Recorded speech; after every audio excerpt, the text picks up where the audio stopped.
আসসালামু আলাইকুম রহমতুল্লাহি ওবারাকাতুহু। দ্রুত নির্বাচন চাই এই কথা বলতে বলতে আমার কেন জানি মনে হচ্ছে যে বিএনপি নেতাদের আসলে মাথাটা খারাপ হয়ে গেছে বলে আমার মনে হচ্ছে। কেন বললাম কথাটা? বিগত ১৬ বছর যাবৎ নির্দলীয় নিরপেক্ষ তত্ত্বাবধায়ক সরকারের অধীনে নির্বাচন চাই এই আন্দোলন করে আসছে বিএনপি কিন্তু এই ২০১৪ সালে নির্বাচনে যায়নি তত্ত্বাবধায়ক সরকারের দাবিতে। আবার ২০১৮ সালের নির্বাচনে তারা গিয়ে তাদের কি অবস্থা হয়েছে আসলে সেটা আপনারা প্রত্যেকে জানেন। আর ২০২৪ সালেও আসলে তারা নির্বাচনে যায়নি শুধুমাত্র এই তত্ত্বাবধায়ক সরকারের দাবিতে। এতে বোঝাই যাচ্ছে যে বিএনপি দীর্ঘদিন যাবৎ আসলে ক্ষমতার বাইরে থাকার কারণে আসলে বিএনপি হতাশাগ্রস্ত অবস্থায় আছে। এটা অবশ্যই আমি স্বীকার করি, কিন্তু বিএনপি এখন ডিসেম্বরের মধ্যে আসলে নির্বাচন চাইছে, আর ডক্টর ইউনূস এপ্রিলের মধ্যে আসলে নির্বাচন দিবে বলছে, বা এপ্রিল মাসে নির্বাচন দিবে। এখন এই মাত্র ৪ মাস আসলে বিএনপি অপেক্ষা করতে পারছে না। এখন বিএনপি নেতাদের যে বক্তব্য এগুলো যদি আপনি একটু পর্যালোচনা করেন তাহলে স্পষ্টভাবে বোঝা যাচ্ছে যে বিএনপির মাথা আসলেই খারাপ হয়ে গেছে। মানে এই ডক্টর ইউনূস সরকারের বিরুদ্ধে যেই সব বক্তব্য আওয়ামী লীগ দেয়নি সে জাতীয় বক্তব্য কিন্তু দিচ্ছে বিএনপি নেতারা। এখন ডক্টর ইউনূস মুসলমান কিনা আসলে এই প্রশ্ন উঠাচ্ছে বিএনপি নেতারা। আমার কেন জানি মনে হচ্ছে যে বিএনপি আসলে সম্পূর্ণরূপে আসলে এই রাজনীতি থেকে ছিটকে যাওয়ার মতো অবস্থা। কি বলছে বিএনপি নেতারা বা বিএনপি কি প্ল্যানে হাঁটছে আসলে জনগণ এটাকে আসলে কিভাবে নিচ্ছে, বা বিএনপির যারা সমর্থক রয়েছে তারা এটাকে কিভাবে নিচ্ছে এটাও আসলে বোঝার সক্ষমতা আছে কিনা বিএনপির, আসলে আমার সেটাই সন্দেহ হচ্ছে। অনেক বিএনপির সমর্থক বা কর্মীরা আমাকে কমেন্ট করেন যে ভাই ডক্টর ইউনূসকে আপনি কি নিরপেক্ষ মনে করেন? তিনি নিরপেক্ষ কিনা? বাস্তবিক অর্থে ডক্টর ইউনূসকে আমি নিরপেক্ষ মনে করি না, কারণ নিরপেক্ষ সরকার হচ্ছে সব দলের সমান সুযোগ সুবিধা দেওয়া, কিন্তু ডক্টর ইউনূস সরকার আওয়ামী লীগকে নিষিদ্ধ করেছে। আর জাতীয় পার্টিকে কী অবস্থায় রেখেছে বা জাতীয় পার্টির সাথে এই যেসব ব্যবহারগুলো করা হচ্ছে এটা আসলে প্রতিরোধ করার চেষ্টাও ডক্টর ইউনূস সরকার করছে কিনা আসলে সন্দেহ রয়েছে। অতএব ডক্টর ইউনূস নিরপেক্ষ না এটা বলতে পারে শুধুমাত্র আওয়ামী লীগ এবং জাতীয় পার্টি। আর এর বাইরে বিএনপি বলেন, জামাত বলেন, এনসিপি বলেন বা অন্যান্য যেসব দলগুলো আছে সবগুলো দলকে আসলে ডক্টর ইউনূস আসলে প্রশ্রয় দিচ্ছে বা তাদেরকে সুযোগ সুবিধা দিচ্ছে। কাউকে কম আর কাউকে বেশি আসলে এটার মাপকাঠি কিভাবে করে বিএনপির সমর্থকরা আসলে আমার মাথা ধরে না। যেমন অনেকেই বলে থাকেন যে এই ডক্টর ইউনূস সরকার হচ্ছে এনসিপি এবং জামাতের সরকার। আচ্ছা, আমি মেনে নিলাম ডক্টর ইউনূস এনসিপি এবং জামাতের সরকার, তো জামাতকে আসলে ডক্টর ইউনূস কী কী সুবিধা দিয়েছে বা জামাতকে আসলে কি কি সুবিধা দিচ্ছে ডক্টর ইউনূস সরকার, সেটা যদি আসলে বিএনপির নেতাকর্মীরা যদি কোট করে যদি আসলে কমেন্টে লিখে যান তাহলে আমি বুঝতে পারবো সহজে। কিন্তু আমার বুঝে আসে না যে জামাতকে আসলে ডক্টর ইউনূস সরকার কি সুযোগ সুবিধা দিয়ে উল্টিয়ে ফেলেছে, আসলে আমার চোখে পড়েনি। এখন এনসিপিকে বা এই যে ছাত্রদের নেতাদেরকে আসলে ডক্টর ইউনূস সমীহ করে চলে বা তাদেরকে প্রাধান্য দেয়, এটা সত্য কথা। বিএনপি কেন মনে করছে যে এই এনসিপিকে ইউনূস সরকার আসলে এই একেবারে সব দিয়ে দিচ্ছে? এমন কি দিয়ে দিয়েছে? 5 আগস্টের পরে এনসিপির যতগুলো দাবি দেওয়া ছিল কোন দাবি দেওয়াটা আসলে ডক্টর ইউনূস সরকার রেখেছে? বিএনপি যেগুলো চায়নি এগুলো কিন্তু এই এনসিপি বাস্তবায়ন করতে পারেনি। এই যে সংবিধান বাতিল করতে চেয়েছে, বাতিল করতে পেরেছে। এরপর এই রাষ্ট্রপতিকে অপসারণ করতে চেয়েছে, পেরেছে? কোনটা পেরেছে? এখন অনেকেই বলতে পারেন যে এনসিপিকে আসলে ডক্টর ইউনূস অনেক পছন্দ করে, অনেক ভালোবাসে, তারা ডক্টর ইউনূসের কাছে সরাসরি যেতে পারে। ভাই, তারা সরাসরি ডক্টর ইউনূসের কাছে গেলে অসুবিধাটা কি? ডক্টর ইউনূস এনসিপির যেসব নেতারা এই জুলাই অভ্যুত্থানে নেতৃত্ব দিয়েছে তাদেরকে ভালোবাসছে, এখানে অসুবিধাটা কি? বিএনপি কি মনে করে যে এনসিপি এই যে দল গঠন করেছে এই দল বিএনপির প্রতিপক্ষ হতে পারবে? সুষ্ঠু নির্বাচনের দরকার নেই, অর্ধেক সুষ্ঠু নির্বাচনও যদি দেয় আর এনসিপি যদি বিএনপির সাথে প্রতিদ্বন্দ্বিতা করে তারপরেও কি এনসিপি একটা আসনও পাবে বিএনপির সাথে প্রতিদ্বন্দ্বিতা করে? আমার তো সেটা মনে হচ্ছে না। তাহলে বিএনপি আসলে এনসিপিকে এত হিংসা কেন করছে বা তাদেরকে নিয়ে তাদের এত ভয়টা কিসের? মানে তারা এনসিপিকে এতটা গুরুত্ব কেন দিচ্ছে?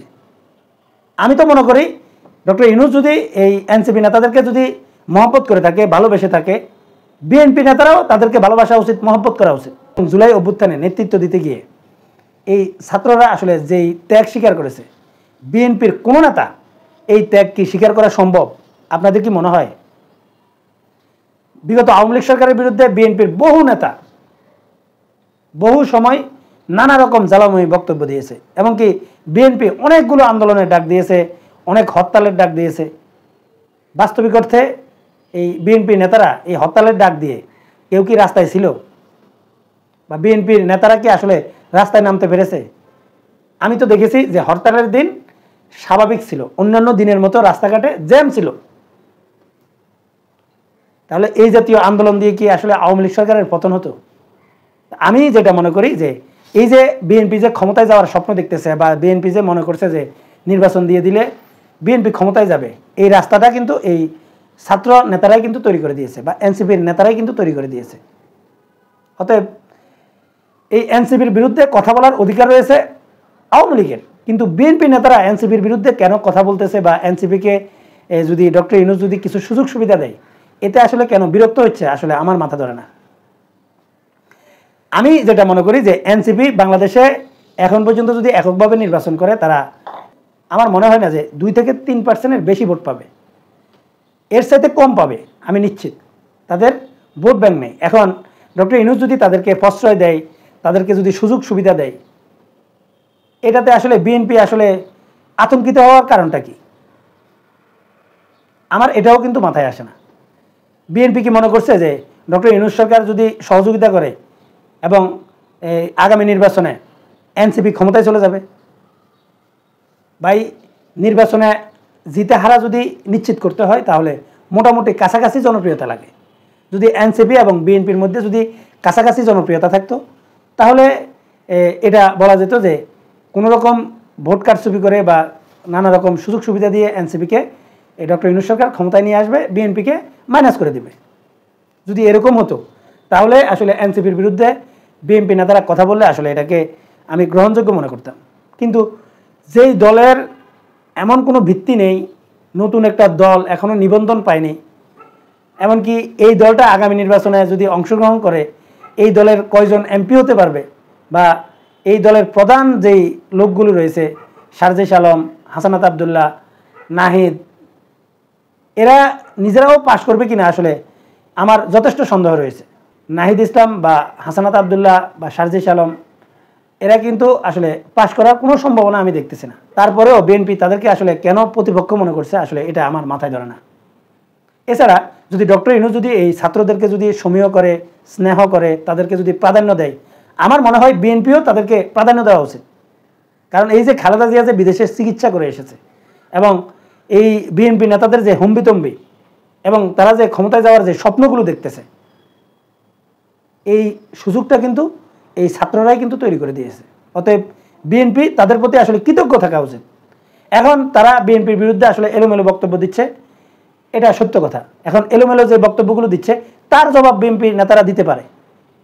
আমিও মনে করি যে বিএনপি নেতারা তাদেরকে এই জাতীয় বক্তব্যের বিরুদ্ধে তাদেরকে জবাব দেওয়া উচিত, এবং তারা যেই ভাষায় জবাব দিচ্ছে, তাদেরকে এটা মনে করা উচিত যে তারা যেহেতু ছোট এবং তারা এখনও রাজনীতিতে ততটা দক্ষ না, এবং সবগুলোর বয়স কিন্তু 30 বছরের নিচে। এখন যেসব বিএনপি নেতারা তাদের সমালোচনা করতে গিয়ে তাদের বিরুদ্ধে এমন এমন বক্তব্য দেয়, মানে এটা আসলে আমার কাছে মনে হয় যে এটা বিএনপির যারা সমর্থক রয়েছে তাদেরও আসলে পছন্দ হচ্ছে বলে আমি মনে করি না। এছাড়া জামাতকে বিএনপি আসলে এতটা হিংসা কেন করছে, আমি সেটাও আমার বুঝে আসে না। এর কারণ হচ্ছে, জামাত যদি আলাদা নির্বাচন করে, অবশ্যই বিএনপির প্রধান প্রতিদ্বন্দ্বী হতে যাচ্ছে জামাত, যেহেতু আওয়ামী লীগ নেই। এখন যদি জামাত যদি সত্যিকার অর্থে বিএনপির যদি শক্ত প্রতিদ্বন্দ্বী না হয়, তাহলে এই নির্বাচনটা কি আসলে 2014 এবং 2024 সালের নির্বাচনের মতো হবে না? 2014 সাল এবং 2024 সালে আওয়ামী লীগ এই বিএনপি জামাতবিহীন নির্বাচনটা যে করলো, এই নির্বাচনে আসলে ভোটার উপস্থিতি 5%-এরও নিচে ছিল। এর কারণটা কি? আওয়ামী লীগের জনসমর্থন কি আসলে 5%-এর নিচে? এটা কি পাগলেও বিশ্বাস করে? বাস্তব কথা হচ্ছে, আওয়ামী লীগের যারা সমর্থক ছিল বা আওয়ামী লীগের যারা সমর্থক তারা কিন্তু এটা ভেবে নিয়েছিল যে আমরা ভোট দিতে গেলেও আওয়ামী লীগ জিতবে, ভোট না দিলেও আওয়ামী লীগ জিতবে, কারণ প্রতিপক্ষ নেই। আর যেহেতু প্রতিপক্ষ নেই তাহলে তাদের ভোট দেওয়ার প্রয়োজন নেই। আর এই কারণে আওয়ামী লীগ সমর্থকরাও আসলে আওয়ামী লীগকে ভোট দিতে যায়নি। এমনকি বহু আওয়ামী লীগের যারা কর্মী রয়েছে এই কর্মীরা পর্যন্ত ভোট দিতে যায়নি। মানে তারা নিশ্চিত ধরে রেখেছে যে আওয়ামী লীগ ক্ষমতায় আসতে যাচ্ছে, আর প্রতিপক্ষ নেই বা শক্ত কোনো প্রতিপক্ষ নেই। এখন যদি জামাতকে যদি বিএনপি যদি আসলে প্রতিপক্ষ হিসেবে যদি সহ্য না করতে পারে তাহলে আসলে আগামী নির্বাচন কি আসলে কোনো প্রকার মানুষের কাছে আস্থাশীল নির্বাচন হবে বা গ্রহণযোগ্য নির্বাচন হবে?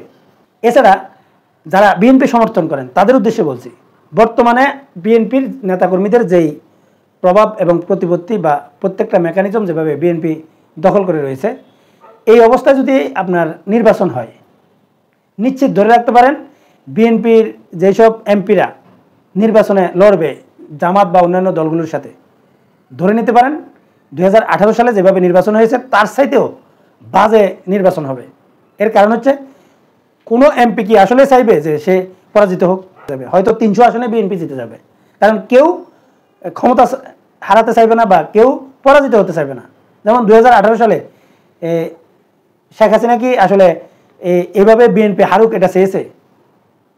আমি মনে করি শেখ হাসিনা কিন্তু 2018 সালে বিএনপি এভাবে লজ্জাজনকভাবে হারুক এটা চায়নি। মানে বিএনপি কমপক্ষে 100 আসন পাক এটা অবশ্যই শেখ হাসিনা চেয়েছিল, কিন্তু আওয়ামী লীগের নেতাকর্মীরা কি করেছিল? শেখ হাসিনা বলেছিল যে তোমরা ফসল ঘরে তুলে আনবে, আর আওয়ামী লীগের নেতাকর্মীরা আসলে ফসলের গাছ সহ আওয়ামী লীগের ঘরে তুলে দিয়েছে, মানে শেখ হাসিনার হাতে তুলে দিয়েছে। মানে একেবারে মূলা যেভাবে উঠায় একবারে গাছ সহ এভাবে উঠিয়ে শেখ হাসিনার হাতে ধরিয়ে দিয়েছে। আর ওই নির্বাচনটা ছিল আওয়ামী লীগের জন্য সবচাইতে বড় ভুল এবং আওয়ামী লীগের নেতাকর্মীদের জন্য সবচাইতে বড় ভুল।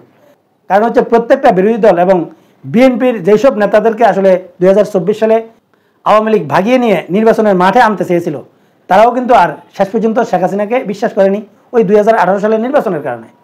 কারণ তারা মনে করেছিল যে এখন আওয়ামী লীগ ছলে বলে কৌশলে তাদেরকে নির্বাচনের মাঠে নিবে, কিন্তু শেষ পর্যন্ত তাদেরকে মূলা ধরিয়ে দিবে। এটা ভাবার কারণে আসলে বিএনপির নেতারা আসলে 2024 সালে আসলে নির্বাচনের মাঠে আসেনি। না হয় দেখতেন বিএনপির অনেক হেভিওয়েট নেতা এই 2024 সালে নির্বাচনে চলে আসতো এবং বিএনপি ভেঙে তছনছ হয়ে যেত। যদি বিএনপি মনে করে যে জামাত নির্বাচন করার দরকার নেই, বাস্তবিক অর্থে বিএনপি যদি মনে করে যে তারা আসলে কোনো শক্ত প্রতিপক্ষ চায় না নির্বাচনের মাঠে, তাহলে এই বিএনপি আসলে সেরকম ভুল করবে।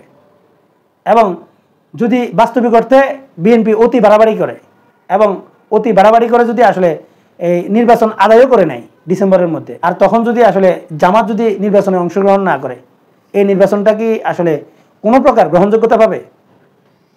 বা এই নির্বাচনটা কি 2014 সালের নির্বাচনের মতো হবে না? আমি মনে করি ডিসেম্বর থেকে এপ্রিল পর্যন্ত এই 4 মাসের জন্য বিএনপি নির্বাচন নিয়ে যেই হম্বিতম্বি করছে, যেই পাগলামিগুলো করছে, এটা বিএনপির জন্য আসলে মহা বিপদ ডেকে আনবে।